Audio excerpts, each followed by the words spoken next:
Hey everybody, Markiplier here, and listen, I know what you're thinking. Markiplier, what are you doing talking about game design? Shouldn't you be screaming at some poorly designed horror game right now? And to that I say, you're not wrong. But today we're tackling something different, something vital to every game we know and love, even the ones that make us want to tear our hair out. Lighting. This is a big one, folks. Lighting can make or break a game's atmosphere, its gameplay, even how much you love or hate a particular character. We're talking about the difference between feeling the crushing weight of dread in a horror game or the triumphant joy as you finally conquer that boss battle. It's all in the lighting. So buckle up, because Kalyan Digital has invited me to break down some seriously cool lighting tips and tricks that'll take your games from me to masterpiece. Whether you're a seasoned game dev or just starting out, trust me, you won't want to miss this. Alright, first things first. Mood, atmosphere. The of your game. Lighting is your secret weapon here, folks. It's like the Jedi mind trick of game design. Want your players to feel uneasy, like something's lurking just out of sight. Boom. Shadowy corners, flickering lights, maybe a well-placed spotlight to highlight. Nothing at all. See, our brains are hardwired to respond to light and darkness in specific ways. Darkness equals danger, right? It's where monsters hide, where secrets fester. So even if your game isn't a horror game, you can use those primal instincts to your advantage. On the flip side, bright, vibrant lighting can evoke feelings of hope, joy, even safety. Think about your favorite platformers, those cheerful, colorful worlds just begging to be explored. That's the power of light, baby. But it's not just about brightness and darkness. It's also about color. Cool blues and greens can create a sense of calm or mystery, while warm oranges and reds can signal danger, passion, or even just a really nice sunset. Think about the games that stick with you, the ones with truly memorable atmospheres. I guarantee you, lighting played a huge role in creating those experiences. It's the unsung hero, subtly influencing your emotions, guiding your eye, and immersing you in the game world. And the best part? You don't need to be a technical wizard to use it effectively. Even small tweaks to lighting can make a world of difference. Experiment. Play around with different colors and intensities and see what works best for your game. Remember, lighting isn't just about illumination, it's about storytelling. It's about creating an emotional connection with the player, drawing them into your world and making them feel something. And that, my friends, is the mark of truly great game design. So go forth and light your games with passion or, spooky shadows, whatever floats your boat. Alright, let's talk about real-time lighting, the stuff that makes your game world feel dynamic and alive. We're not just talking about static light sources here, oh no, we're talking about lights that change and react to the environment, to the player's actions, to everything. Think about the difference between a pre-rendered cutscene and actually playing the game. In a cutscene, everything's pre-calculated, the lighting is perfect, it's like a movie. But in real time, baby, that's where the magic happens. Lights move, shadows dance, and suddenly the world feels responsive, immersive, like you're actually there. Now, real-time lighting comes in a few different flavors. We've got dynamic lighting, which is all about light sources that can move and change in real time. Then there's light mapping, which is a technique for pre-calculating how light bounces around your environment, creating realistic shadows and ambient lighting.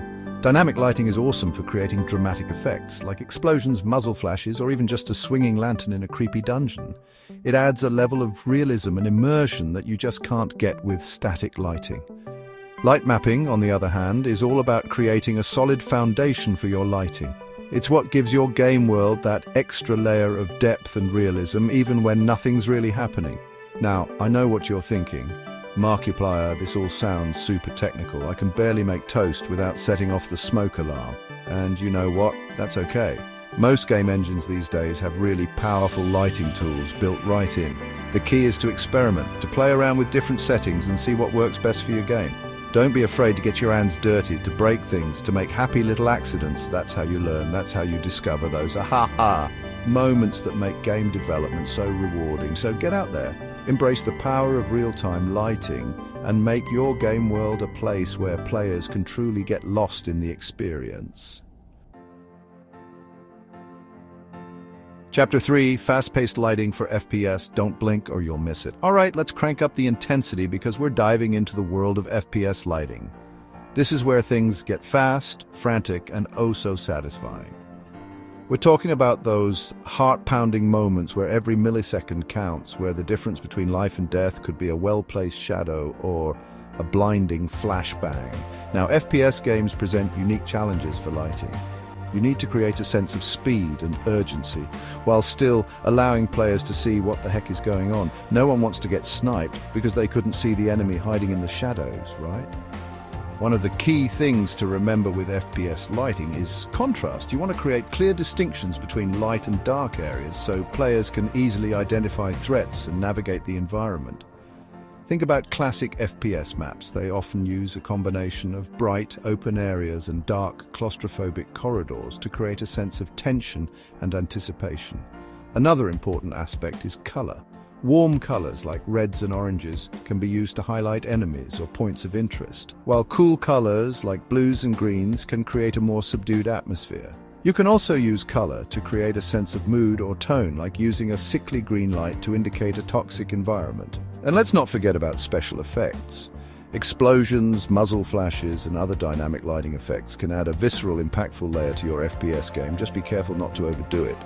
Too much visual noise can be overwhelming and disorienting for the player. Remember, the goal of FPS lighting is to enhance the gameplay experience. You want to create an environment that is both visually appealing and functional, allowing players to immerse themselves in the action without being distracted by poor lighting. So channel your inner action hero. Experiment with different lighting techniques and light up those FPS maps like the badass game developer you are. Chapter 4, Unity Lighting, your built-in bag of tricks. All right, let's get down to brass tacks and talk about Unity, one of the most popular game engines out there. Now, I know what you're thinking. Markiplier, you're a Unity expert now. And to that, I say, well, no, not really. But luckily for both of us, Unity has some seriously powerful lighting tools built right in, even for us non-experts. First up, we've got the lighting window, your one-stop shop for all things illumination. This is where you can adjust the ambient lighting, add and manipulate light sources, and even bake your light maps. It's like the control center for your game's entire visual atmosphere. Speaking of light sources, Unity gives you a whole bunch of options to play with. You've got your basic directional lights, which are great for simulating sunlight or moonlight.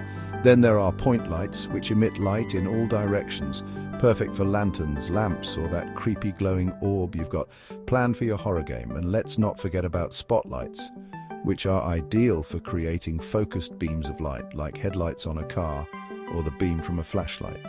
You can even adjust the cone angle and intensity to create different effects. Now, one of the coolest things about Unity's lighting system is the ability to use real-time shadows. This means that objects in your game will cast shadows that dynamically update as they move, adding a whole other level of realism and immersion. But don't worry, you don't need to be a lighting wizard to get great results in Unity.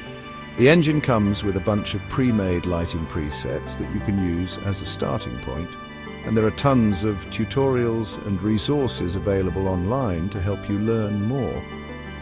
So fire up Unity, dive into the lighting tools and start experimenting.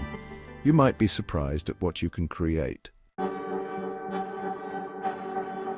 Chapter 5, Kiss, keep it simple, stupid. All right, we've covered a lot of ground here, folks, but before we wrap things up, I want to leave you with one final, crucially important piece of advice. Kiss, keep it simple, stupid.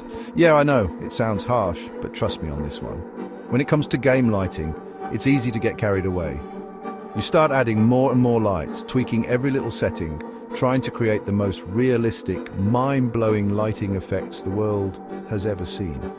But here's the thing, sometimes less is more. Too much lighting can actually be detrimental to your game. It can create visual clutter, make it difficult for players to see what's important, and even tank your game's performance. Remember, every light source you add requires processing power, and if you're not careful, you can quickly overload your game engine. So how do you know if you're overdoing it? Well, a good rule of thumb is to ask yourself, does this light serve a purpose? Is it adding to the atmosphere, guiding the player's eye, or highlighting something important?